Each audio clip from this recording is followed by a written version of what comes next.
ભારતે સૌથી મોટું ડોકયાર્ડ ખરીદ્યું. નમસ્કાર, સ્વાગત છે આપનું આરબી ન્યૂઝના ટોપ 10 સમાચારમાં. હું અશ્વિન રાઠોડ. લંકામાંથી ચીનના ડેરા તંબુ ઉખડવાની તૈયારી.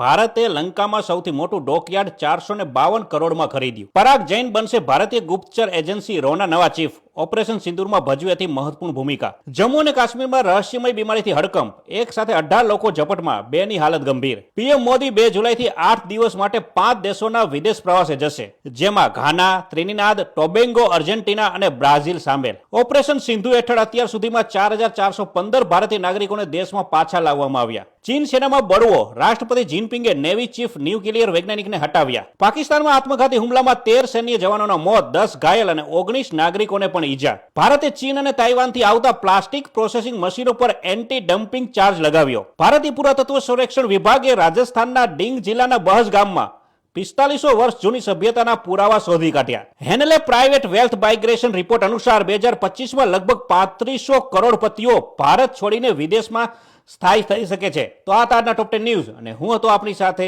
અશ્વિન રાઠોડ. જય હિન્દ, જય ભારત.